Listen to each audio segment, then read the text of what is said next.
Quero saudar os irmãos com a graça e a paz do nosso Senhor e Salvador Jesus Cristo. Nós vamos orar.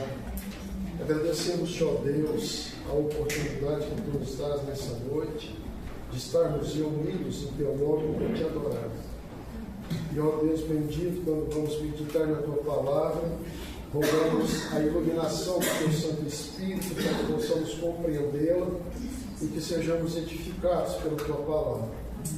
Usa o teu servo, que ele seja fiel na exposição da tua palavra. E nós te pedimos em nome de Jesus. Amém. Amém. Convido os irmãos a abrirmos nossas Bíblias. Evangelho do nosso Senhor Jesus Cristo, escrito por Marcos, capítulo 16, leremos a partir do versículo 14. Evangelho do nosso Senhor Jesus Cristo, escrito por Marcos, capítulo de número 16, leremos a partir do versículo 14.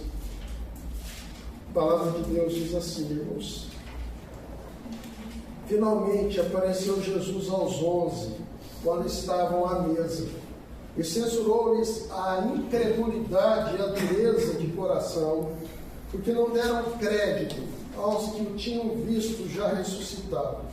E disse-lhes: Ide por todo o mundo e pregai o Evangelho a toda criatura. Quem crer e for batizado será salvo, quem porém não crer será condenado. Estes sinais vão te acompanhar aqueles que creem. Em meu nome expelirão demônios, falarão novas línguas, pegarão em serpentes, e se alguma coisa mortífera beberem, não lhes fará mal. Se impuserem as mãos sobre enfermos, eles ficarão curados. De fato, o Senhor Jesus, depois de lhes ter falado, foi recebido no céu e assentou-se à destra de Deus. E eles, tendo partido, pregaram em toda parte, cooperando com eles o Senhor e confirmando a palavra por meio de sinais que se seguiam. Meus irmãos, no dia 12 de agosto de 1859, chegou ao Brasil o reverendo Ashbel Green Simon, missionário norte-americano, que veio ao Brasil com o propósito de pregar o Evangelho aqui neste país. Ele teve uma viagem difícil. Ele viajou a bordo de um navio e a viagem durou 56 dias até ele chegar na Baía de Guanabara, no Rio de Janeiro. Simon tinha 26 anos de idade quando ele veio para o Brasil. Ele não conhecia o lugar, não sabia falar português, não conhecia os costumes do Brasil, mas ele veio e com ele se deu início à igreja presbiteriana no Brasil. Além das dificuldades pessoais que Simon enfrentou, ele também enfrentou a oposição de um país que era essencialmente católico romano. O Brasil foi colonizado por portugueses e catequizado pelos padres jesuítas. Sabemos que o protestantismo não era bem aceito em terras brasileiras. A primeira tentativa de protestante em solo brasileiro se deu quando João Calvino enviou os primeiros missionários franceses em 1555. E eles chegaram no Rio de Janeiro e foram traídos por Nicolau Villard-Vignon. E foi dada a oportunidade destes protestantes se retratarem. E se eles fizessem a retratação, eles preservariam as suas vidas. No entanto, em vez deles se retratarem, eles escreveram a Confissão de Fé, que ficou conhecida como Confissão de Fé da Baía de Guanabara, e eles foram sentenciados à morte. O carrasco foi o padre Anchieta, e por ordem de Mendes Sá, ele enforcou Jacques Le Vallaire. Mais tarde, os protestantes holandeses vieram para o Brasil, e o propósito deles era estabelecer no Brasil a nova Amsterdã. E eles chegaram em Recife e permaneceram em Recife até 1654.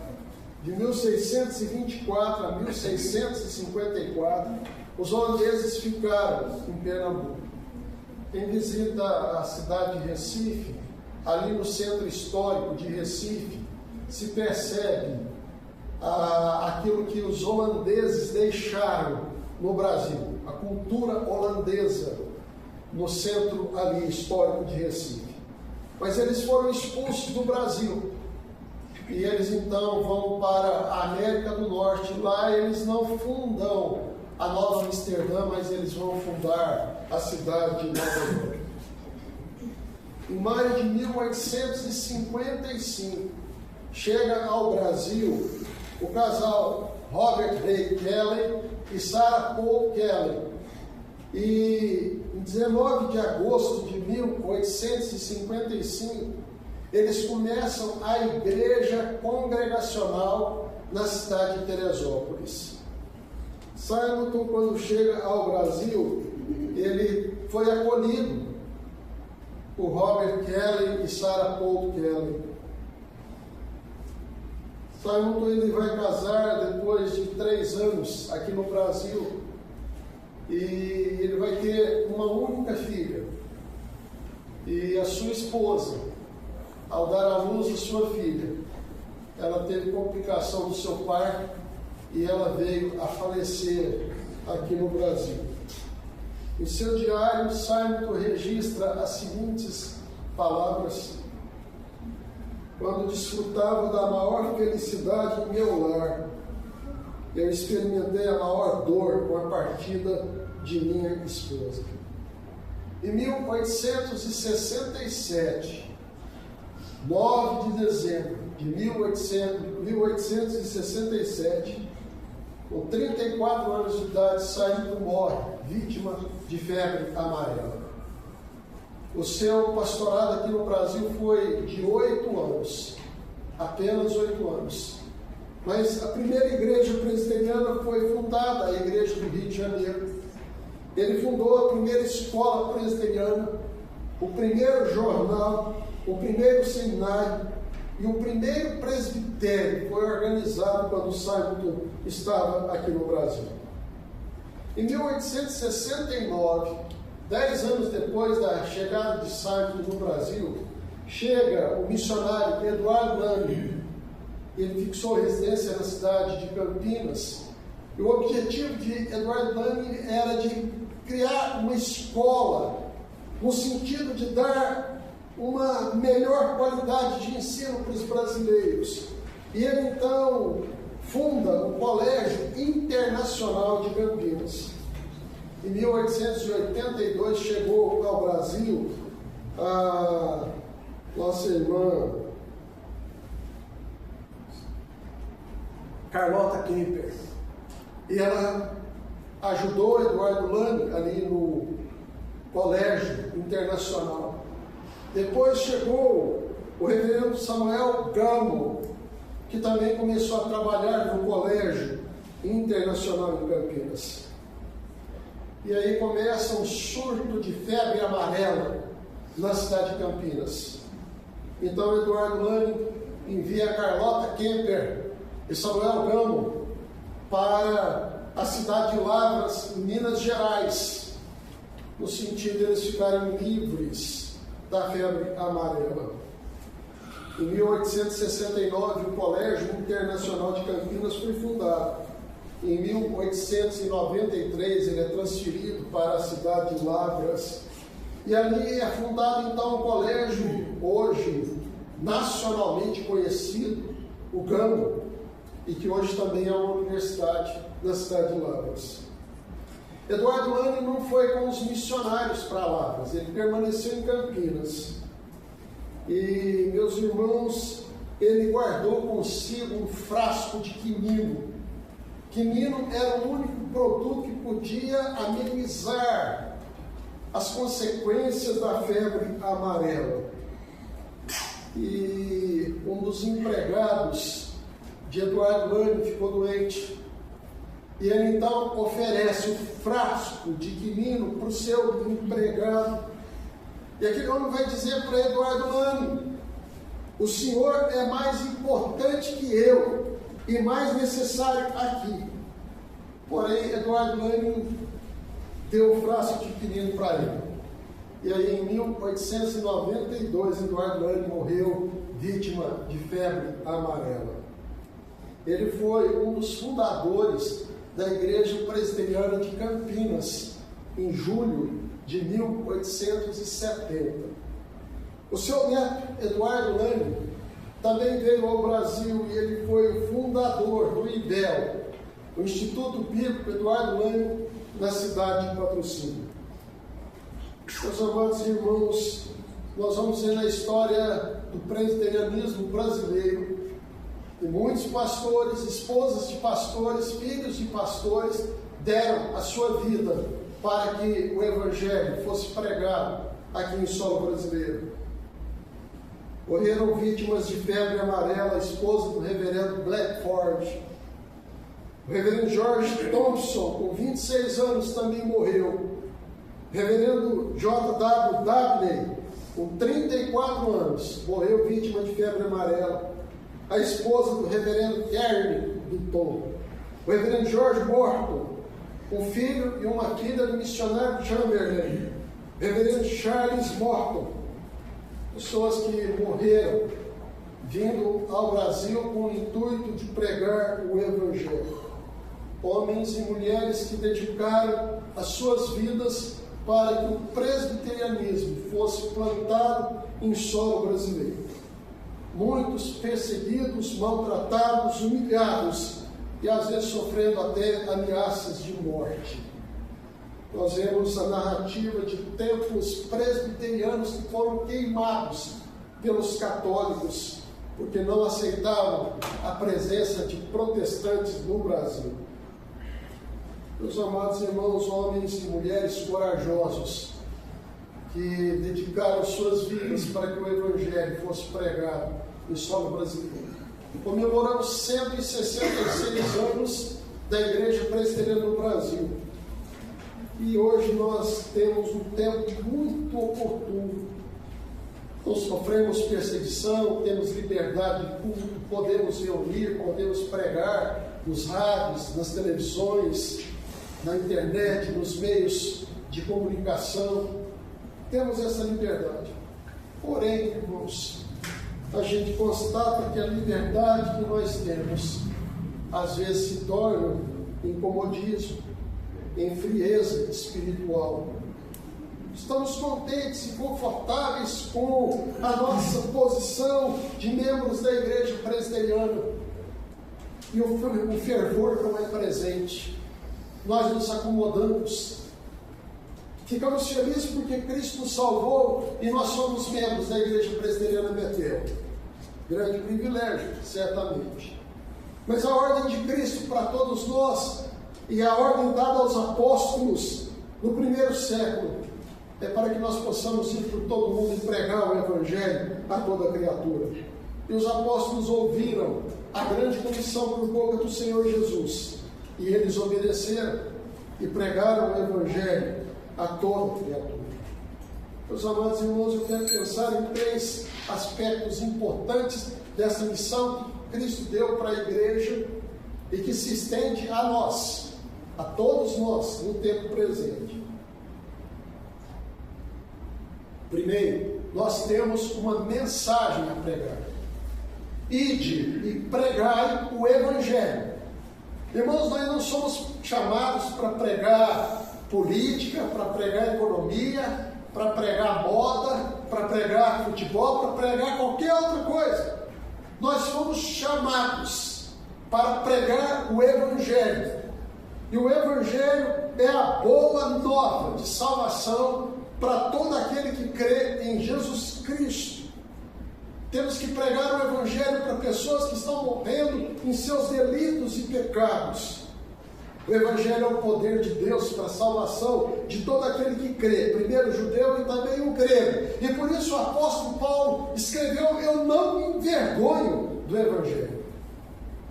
Sim, meus irmãos, nós temos a missão dada por Jesus Cristo para a sua igreja de pregar o Evangelho. E não podemos ter medo de pregar o Evangelho, mesmo que sejamos criticados, humilhados ou até perseguidos. Nós recebemos o espírito de poder, de amor, de moderação, e não o espírito de covardia. Muito interessante que antes de subir aos céus e assentar-se à mão direita de Deus Pai Todo-Poderoso, o Senhor Jesus prometeu a descida do Espírito Santo, e Ele disse aos seus discípulos: recebereis poder ao descer sobre vós o Espírito Santo, e ser-me-eis testemunhas tanto em Jerusalém como em toda a Judéia e Samaria e até aos confins da terra. É muito interessante a gente ver essa palavra testemunhas no original grego, é a palavra martiria. Ele está dizendo: vocês serão mártires. Os discípulos o foram na pregação do Evangelho. E Cristo prometeu estar com a sua igreja todos os dias até a consumação dos séculos. O primeiro texto, Atos 1:8. O segundo texto, Mateus 28:20. Temos o poder, a unção do Santo Espírito para pregarmos o Evangelho, e temos a presença de Jesus no seio da sua igreja. Por isso devemos proclamar a boa nova de salvação. A notícia mais importante que a gente pode compartilhar com as pessoas é que Deus amou o mundo de tal maneira que deu o seu Filho unigênito, para que todo aquele que nele crê não pereça, mas tenha a vida eterna. Deus provou seu amor para conosco pelo fato de Cristo ter morrido por nós, sendo nós ainda pecadores. E Jesus Cristo afirmou: ninguém tem maior amor do que este, de dar a sua vida em favor dos seus amigos. E Jesus Cristo deu a sua vida em favor da sua igreja. A boa nova de salvação é a boa nova de vida eterna, de vida abundante. Temos uma mensagem gloriosa a ser compartilhada. Mensagem que liberta o homem da escravidão, do pecado, para a plena liberdade em Cristo.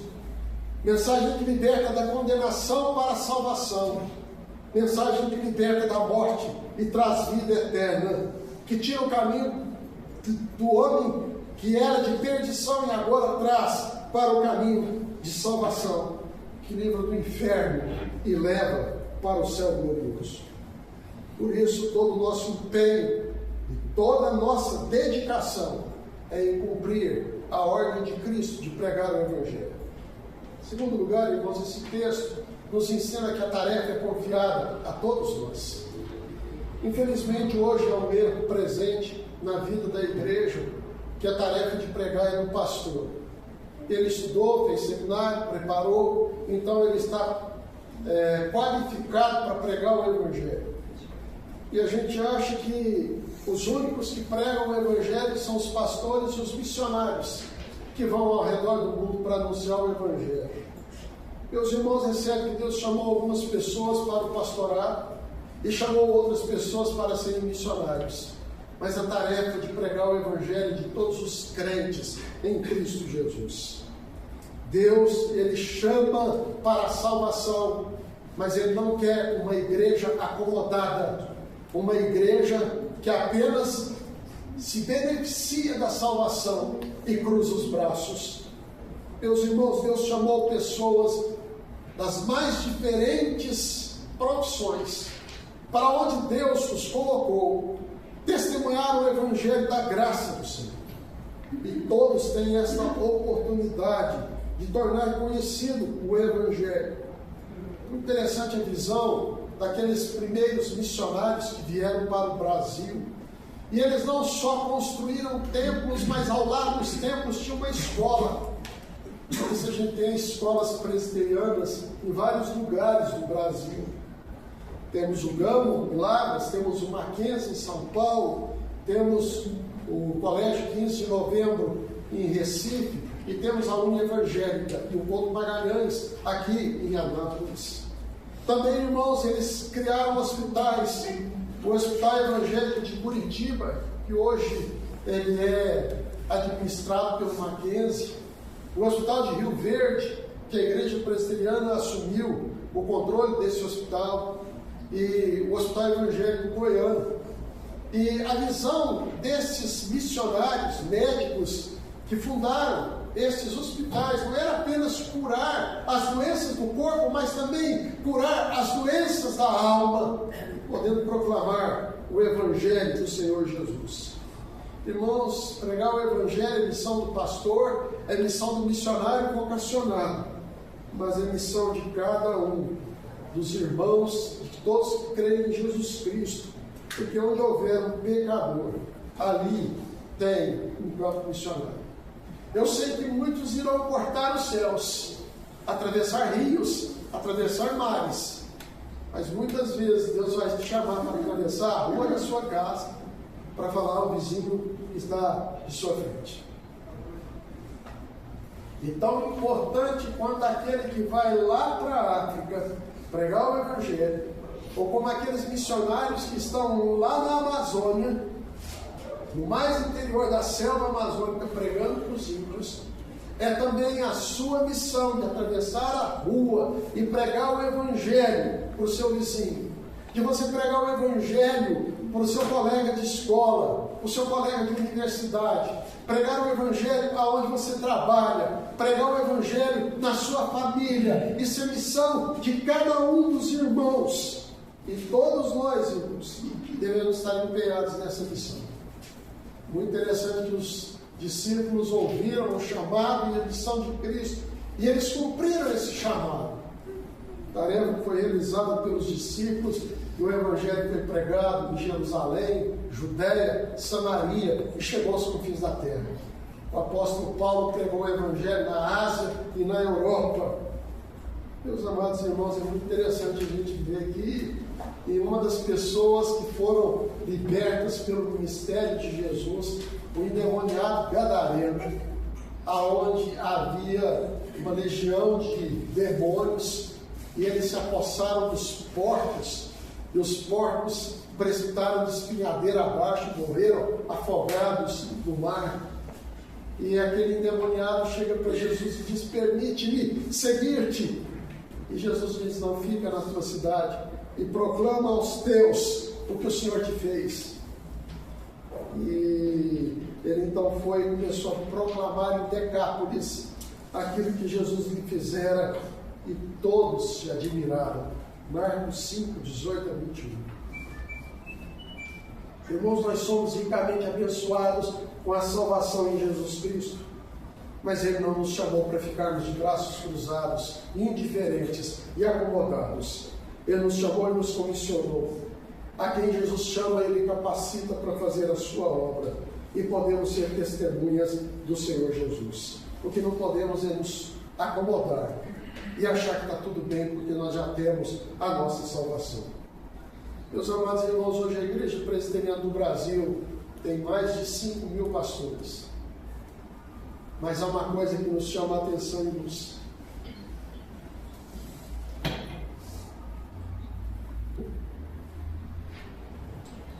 não temos 800 mil membros no Brasil.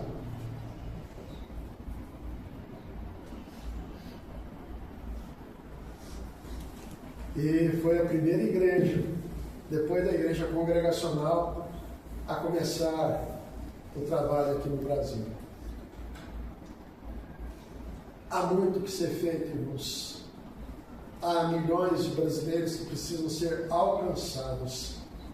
E a missão e a tarefa é minha e sua.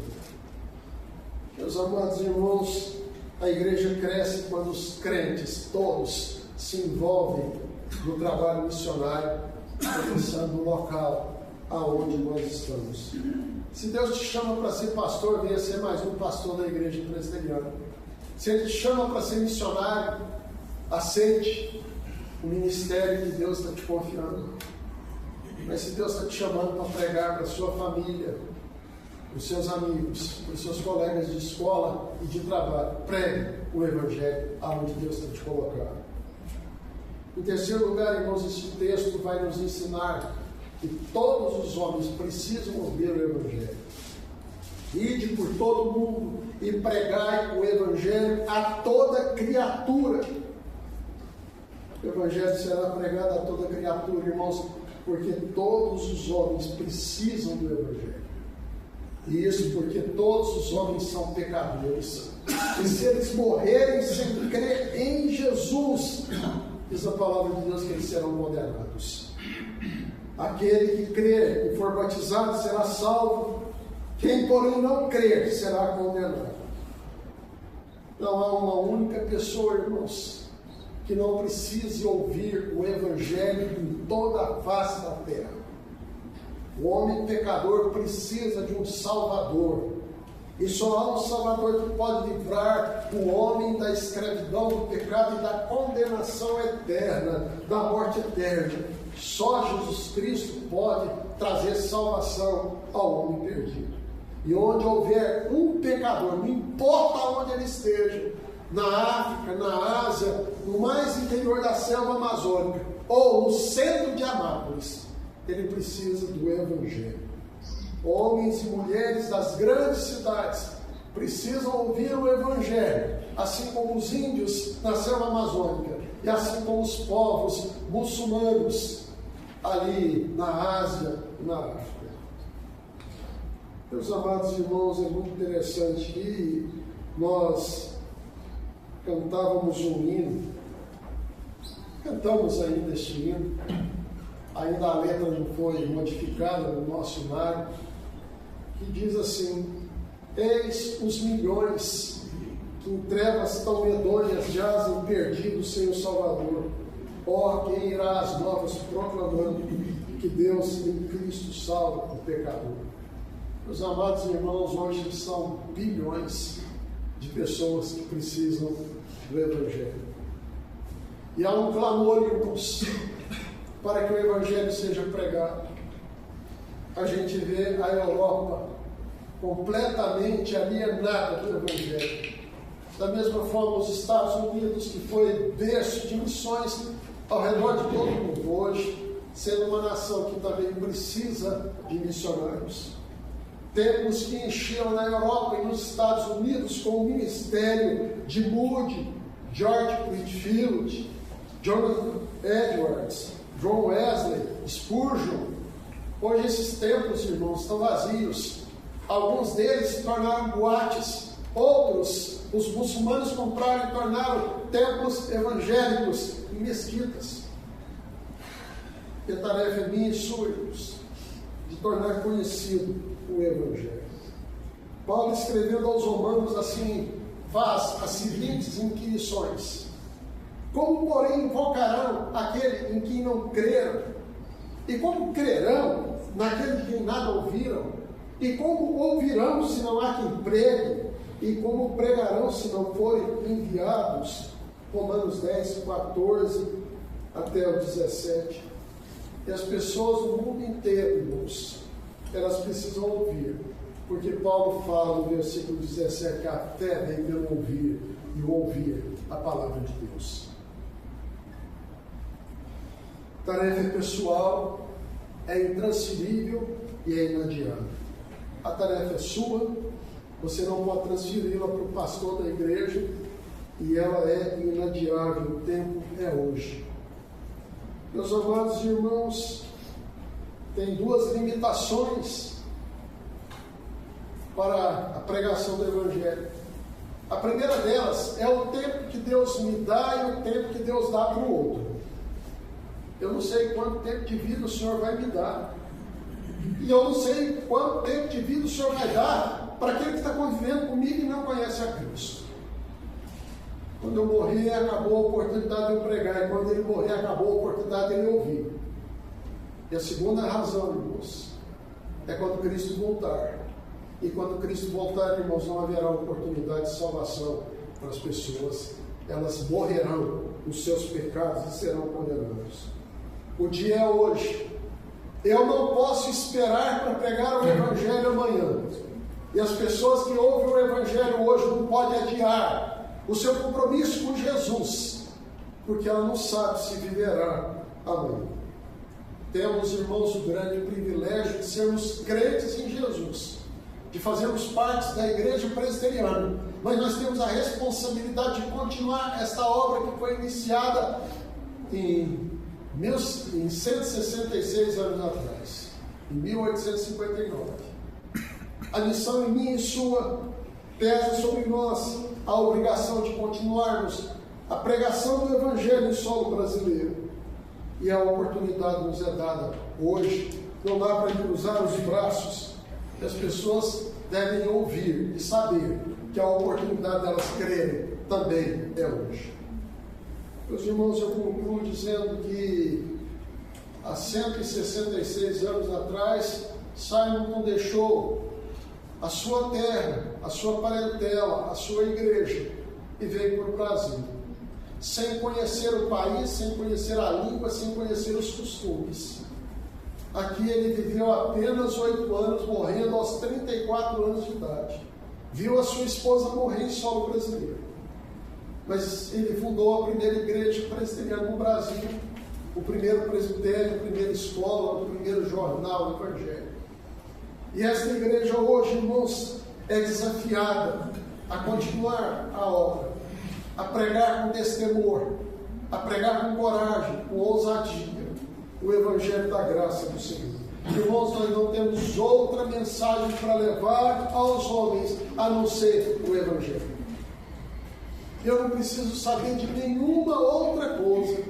Eu não preciso saber de economia, eu não preciso saber de moda, eu não preciso saber de política. O que eu preciso saber é que Jesus Cristo salva o pecador, e esta é a mensagem que foi confiada a mim e a você. Tarefa minha como pastor da igreja, tarefa sua como membro da igreja. E sabendo que todas as pessoas que estão à nossa volta, sem nenhuma exceção, elas precisam ouvir o Evangelho, porque todos pecaram e carecem da glória de Deus. Por isso o Senhor Jesus afirma: ide por todo o mundo e pregar o Evangelho a toda criatura. Essa missão é confiada a mim, é confiada a você, é confiada a toda a igreja. Ela é urgente, ela é inadiável, ela é intransferível, ela é pessoal e ela é contínua. E nós podemos ser instrumentos nas mãos de Deus para que a igreja presbiteriana cresça neste país e que vidas sejam transformadas pelo poder do Evangelho. Deus nos dê a coragem, a intrepidez, a ousadia, a unção e o poder do Espírito Santo para tornar conhecido o Evangelho, a fim de que todo aquele que crê em Jesus tenha a vida eterna. Deus assim nos abençoe, Deus. Amém. Agradecemos, ó Deus, a tua bendita palavra. Ouvimos, ó Deus, a comissão que Cristo deu à sua igreja de irmos por todo mundo e pregar o Evangelho a toda criatura. Capacita, Senhor, a tua igreja. Dá-nos a unção do teu Espírito Santo. Sabemos que o Senhor está conosco até a consumação dos séculos. E permitas, ó Deus, que a pregação do Evangelho venha despertar a fé salvadora no coração daquelas pessoas que ouvem. Que assim, ó Deus, a tua igreja cresça para a honra e glória do teu nome. Usa-nos, Senhor, na pregação da tua palavra. Nós te pedimos em nome de Jesus. Amém. Pensando aí, irmãos, na mensagem